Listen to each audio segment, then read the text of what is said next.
कौन जीता है। मानव जीवन में समय, परिस्थिति और स्थान बड़ी भूमिका अदा करते हैं। कई बार जो कुछ भी घटित होना होता है उसी के अनुरूप परिस्थितियां बनती चली जाती है। कलयुग में एक ही चक्रवर्ती सम्राट हुए हैं और वो थे सम्राट विक्रमादित्य, जिनके नाम पर भारतवर्ष में विक्रम संवत की शुरुआत हुई। विक्रमादित्य एक बहुत ही पराक्रम, विद्वान, कुशल, प्रजापालक, धर्मज्ञ एवं परोपकारी राजा थे। राजा विक्रमादित्य अपनी प्रजा को पुत्रवर प्यार करते थे तथा रात्रि में वेश बदलकर अपनी प्रजा के हालात और कुशल क्षेम जानने के लिए नगर भ्रमण हेतु निकल जाया करते थे।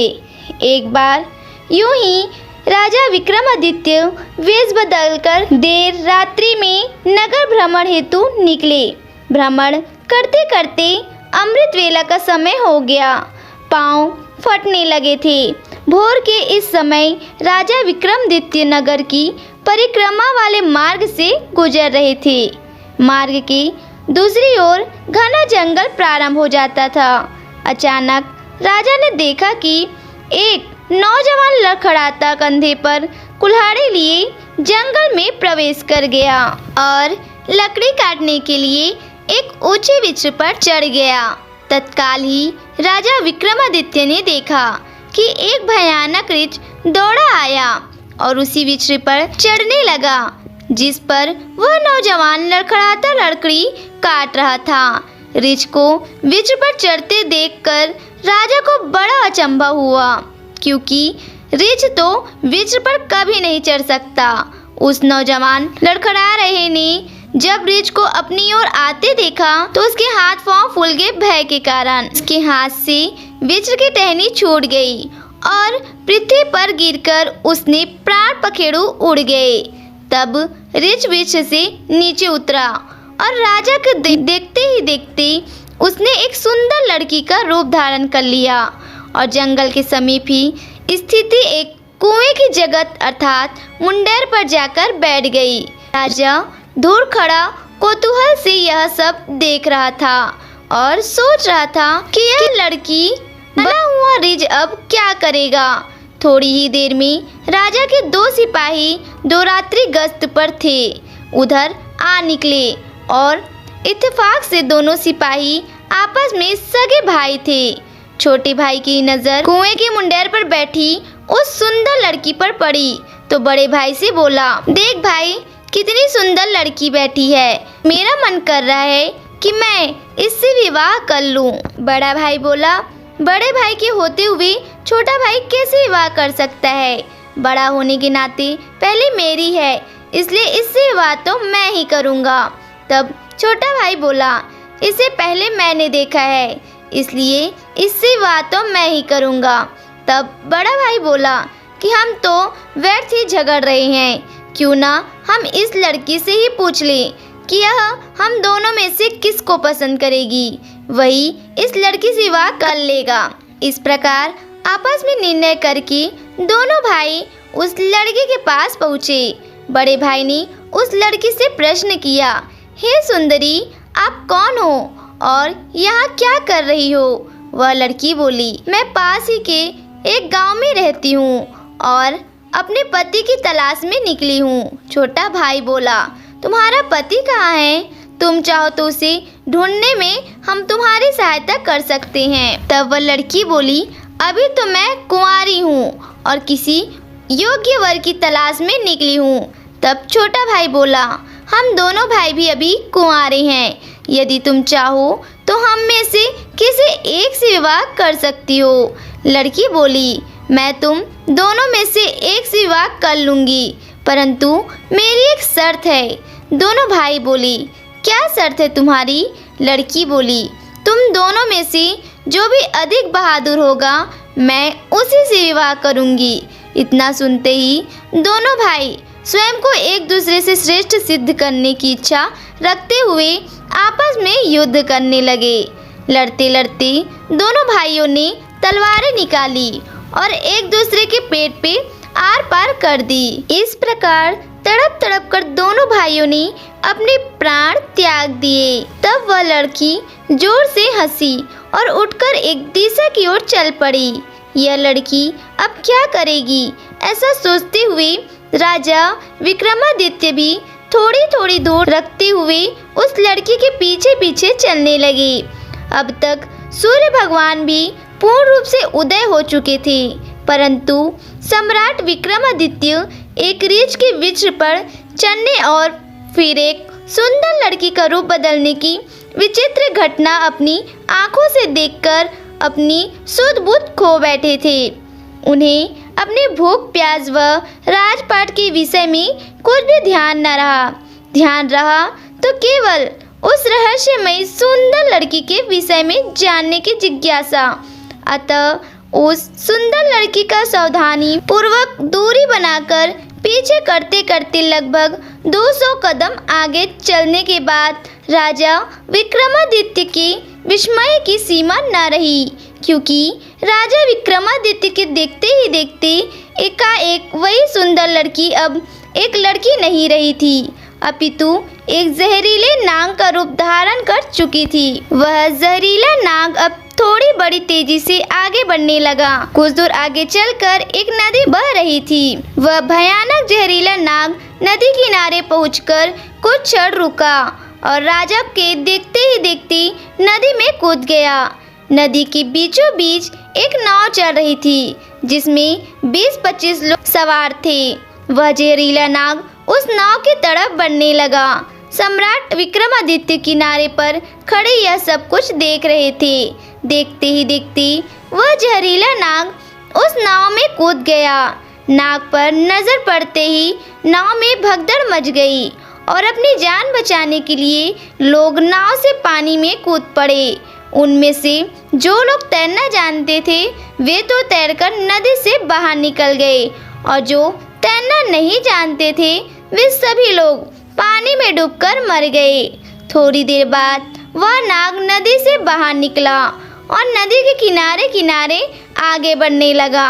सम्राट विक्रमादित्य उसके पीछे पीछे चलने लगे। कुछ दूर जाकर राजा विक्रमादित्य को एक बार फिर आश्चर्यचकित होना पड़ा, क्योंकि उस नाग ने एक बार फिर अपना रूप बदला। अब वह एक वृद्ध ब्राह्मण के रूप में था। राजा विक्रमादित्य ने सोचा कि इस बले के विषय में जानकारी लेने का अब उचित अवसर है, क्योंकि इस समय यह बैल एक वृद्ध ब्राह्मण के रूप में है। अब मैं इससे इसके बारे में सुगमता से पूछ सकता हूँ। यह सोचकर राजा विक्रमादित्य शीघ्रता से उस रहस्यमय ब्राह्मण की ओर बढ़ने लगे। राजा विक्रमादित्य तो उस छावले का पीछा कर रहे थे। अब तक विक्रमादित्य तेज तेज कदमों से चलते चलते उस वृद्ध ब्राह्मण के सम्मुख पहुंच गए और उसे हाथ जोड़कर प्रणाम किया। वृद्ध ब्राह्मण भी हाथ उठाकर अभिवादन स्वीकार किया। तब राजा विक्रमादित्य ने उससे प्रश्न किया, आप कौन हो? वह बोला, तुम्हें दिखाई नहीं देता? ब्राह्मण हूँ। राजा बोला, आप असत्य बोल रहे हो, आप ब्राह्मण तो नहीं हो। वह बोला, तो फिर तुम ही बता दो मैं कौन हूँ? राजा बोला, तुम वो नहीं हो जो नजर आ रहे हो। वह बोला, मैं जो कुछ भी हूँ तुम्हें इससे क्या लेना देना? तुम अपने काम से काम रखो और अपना रास्ता नापो। राजा बोला, मैं सच्चाई जाने बिना आपका पीछा नहीं छोड़ूंगा, आपको सच्चाई बतानी ही पड़ेगी। वह बोला, मैंने तुम्हें बताया तो है कि मैं एक ब्राह्मण हूँ। राजा बोला, आप मुझसे झूठ नहीं बोल सकते। मैं आपका तब से पीछा कर रहा हूँ जब आप ब्रिजे बने हुए थे। उस समय आपने उस नौजवान लड़खड़ाते को मारा, फिर आप एक सुंदर लड़की बने और उस दोनों सिपाही भाइयों को एक दूसरे के हाथों मरवा दिया। फिर आपने एक जहरीले नाग का रूप धारण करके नदी में छलांग लगा दी और नदी पार कर रही नाव में घुस गए, और तुम्हारी दहशत के कारण नाव में सवार यात्रियों में भगदड़ मच गई। नाव पलट गई और आधे यात्री नदी में डूबकर मर गए। अब आपने वृद्ध ब्राह्मण का रूप धारण किया हुआ है। आप सीधी तरह से सच सच बता दो, आप कौन हो? वह बोला, यदि ना बताऊं तो? यह सुनकर राजा ने अपनी तलवार निकाल ली और बोले, तो फिर मरने के लिए तैयार हो जाओ। तुम जानते नहीं, यह राजा विक्रमादित्य की नगरी है और मैं राजा का वफादार नौकर हूँ। इस धर्मात्मा राजा की नगरी में इन्हीं लोगों की जान लेकर कुछ जीवित बचकर नहीं जा सकते।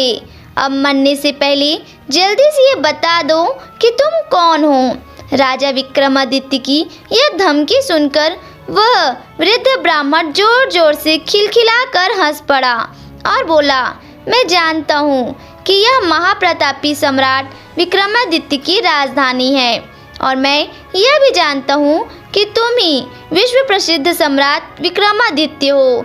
फिर भी यह बात जान लो कि तुम मुझे नहीं मार सकते, बल्कि एक दिन ऐसा आएगा कि मैं ही तुम्हें मरने के लिए विवश कर दूंगा। उससे यह सुनकर राजा विक्रमादित्य सोचने लगे कि जिसने इस वेश में भी मुझे पहचान लिया वह कोई छोटी मोटी हस्ती वो नहीं हो सकती। तो राजा थोड़े विनम्र होकर बोले, अब आपने मुझे पहचान ही लिया है तो कृपया बताइए कि आप वास्तव में कौन हैं। तब वह ब्राह्मण बोला, किसी ने सत्य कहा है कि संसार में 4 प्रकार के हट प्रसिद्ध हैं, राजहट, बालहट, त्रियाहट और योगहट। तुम राजा हो, राजहट पर अड़े हो। बिना मेरी सच्चाई जाने तुम मानोगे नहीं, इसलिए मुझे बताना ही पड़ेगा कि मैं कौन हूँ। अतः राजन अब ध्यान लगाकर सुनो कि मैं कौन हूँ और तुम्हारी राजधानी में क्यों आया हूँ। तब उस वृद्ध ब्राह्मण ने बताना शुरू किया, हे राजन, मैं तुम्हें बताता हूँ कि मैं कौन हूँ। जो भी मैं बताऊंगा एक एक शब्द ध्यान लगाकर सुनना। मेरा नाम काल है। तुम जानते हो कि इस संसार में जितने भी प्राणी जन्म लेते हैं उनकी मृत्यु निश्चित है, इसलिए इस भूमि को मृत्यु लोक भी कहा जाता है। जब प्राणी माता के गर्भ में आता है तो उसके पूर्णांग बनने के बाद आत्मा उसमें प्रवेश करती है, अर्थात वह सजीव को उठाना है। उसी समय उसकी मृत्यु का समय, स्थान और परिस्थिति अर्थात मृत्यु किस प्रकार से होगी यह भी विधाता की ओर से निश्चित कर दिया जाता है। राजन, तुम यह भी जानते हो कि दुनिया के हर प्राणी के जन्म मरण का लेखा जोखा चित्रगुप्त के पास है। जब भी किसी प्राणी की मृत्यु का समय आ जाता है तो वह धर्मराज को सूचित करते हैं। अब क्योंकि सभी प्राणियों की मुक्ति का विभाग भगवान शिव के पास है, अतः धर्मराज उस प्राणी को मृत्यु प्रदान करने की आज्ञा भगवान शिव से मांगते हैं। जब भगवान शिव आज्ञा दे देते हैं तो धर्मराज मुझे अर्थात काल को आज्ञा देते हैं। तब मैं मृत्युलोक अथवा पृथ्वीलोक पर आता हूँ। मुझे यह पता होता है कि किस प्राणी की किस समय, किस स्थान पर और किस परिस्थिति में मृत्यु होगी। मैं उस प्राणी को निश्चित समय पर उसी निश्चित स्थान पर लेकर जाता हूँ अथवा पहुँचा देता हूँ जहाँ पर उसकी मृत्यु लिखी हुई है अथवा निश्चित है, और जिस प्रकार से उसकी मृत्यु लिखी गई है मैं उस स्थान पर वैसे ही परिस्थितियाँ अथवा हालात बना देता हूँ। उस लड़खड़ाते को मैंने नहीं मारा। राजा विक्रमादित्य बोली, तुम फिर झूठ बोल रहे हो। मैंने स्वयं अपनी आंखों से देखा है। उस लड़खड़ाते हुए मृत्यु का कारण तुम ही थे। वृद्ध ब्राह्मण बोला, बेशक कारण मैं बना था, लेकिन सांसारिक लोग तो यही समझते हैं कि लड़खड़ाते की मृत्यु वृक्ष से गिरकर वृक्ष का टहनी टूटने के कारण हुई है और फिर मुझे तो मृत्यु देव धर्मराज के आदेश का पालन करना ही पड़ता है। उसकी मृत्यु वृक्ष पर से गिरने के कारण लिखी गई थी, इसलिए मैंने ऋच बनकर वैसी परिस्थितियाँ व हालात पैदा कर दिए। नहीं तो जरा सोचो, यदि असली ऋच होता तो क्या कभी पेड़ पर चढ़ पाता? कदापि नहीं, परंतु वह तो मैं था और मेरे लिए तो कुछ भी असंभव नहीं है। अगर उन सिपाही भाइयों की बात करें तो उनको भी मैंने नहीं मारा। उनकी मृत्यु एक दूसरे के हाथों लिखी थी, अतः उनके लिए मुझे सुंदर लड़की बनना पड़ा। नाव में सवार कुछ लोगों की मृत्यु पानी में डूबने से लिखी थी, इसके लिए मुझे भयानक नाग का रूप धारण करना पड़ा। राजन, मुझे लगता है कि अब तो आप अच्छी तरह से समझ गए होंगे कि मैं कौन हूँ और तुम्हारी नगरी में क्यों आया हूँ, और यह भी समझ गए होंगे कि समय, स्थान और परिस्थिति की संसारिक प्राणी के जीवन में कितनी बड़ी भूमिका होती है। राजा विक्रमादित्य ने वृद्ध ब्राह्मण के रूप काल की बात बड़े ध्यान से सुनी और गंभीर हो गए। काल कहने लगा, हे राजन, अब मैं चलता हूँ। राजा विक्रमादित्य बोले, हे कालदेव, आपने मुझे बहुत अच्छी जानकारी दी है, जिसके लिए मैं आपका बहुत आभार व्यक्त करता हूँ। कृपया जाने से पहले मेरे एक और प्रश्न का उत्तर देते जाइए। कालदेव बोले, पूछो, क्या पूछना चाहते हो? शीघ्र पूछो, मेरे पास इतना समय नहीं है। राजा विक्रमादित्य बोले, कृपया करके मुझे यह बताइए कि मेरी मृत्यु कब और किस स्थान पर और किस प्रकार से होगी। कालदेव बोले, हे राजन, मैं यह तो बता सकता हूँ कि तुम्हारी मृत्यु कहाँ और किस प्रकार से होगी, परंतु यह नहीं बता सकता कि तुम्हारी मृत्यु कब होगी। राजा विक्रमादित्य बोले, हे कालदेव, मृत्यु का समय बताने में आपको क्या आपत्ति है? कालदेव बोले, हे राजन, यदि मैंने पहले ही आपको मृत्यु का समय बता दिया तो इसी क्षण से आप चिंताग्रस्त हो जाएंगे, और आप तो जानते ही हो कि चिंता चिता के समान होती है। अभी तो आपको अपने शासन काल में बहुत से शुभ और जन कल्याण के कार्य करने हैं। राजा विक्रमादित्य बोले, चलो, समय नहीं सही, यह तो बता दो कि मेरी मृत्यु कहाँ और कैसे होगी। कालदेव बोले, सुनो राजन, तुम्हारी मृत्यु तुम्हारे ही महल में सीढ़ियों पर से पांव फिसल कर गिरने के कारण से होगी। इतनी ही बात सम्राट विक्रमादित्य को बताकर वृद्ध ब्राह्मण रूपी काल शीघ्रता से एक दिशा की ओर चल पड़े और कुछ दूर जाकर विलुप्त हो गए। इस वक्त तक सूर्य भगवान भी पूर्ण रूप से अस्त हो चुके थे। चारों तरफ अंधकार छा गया था। राजा विक्रमादित्य अब तक शारीरिक और मानसिक रूप से थक चुके थे, अतः मन में गहन सोच विचार लिए हुए तेज कदमों से अपने महल की प्रस्थान कर गए, और आगे चलकर सचमुच में ऐसा ही हुआ। राजा विक्रमादित्य की मृत्यु अपने महल की सीढ़ियों से फिसलकर गिरने से हुई थी, और इस कथन की पुष्टि इतिहासकारों ने भी की है। जय राजा विक्रमादित्य। तो दोस्तों, कैसी लगी आपको हमारी यह जानकारी?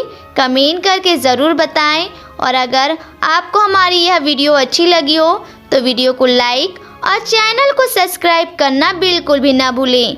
अगली बार हम फिर मिलेंगे खास वीडियो और टॉपिक के साथ। जब तक के लिए बहुत बहुत धन्यवाद।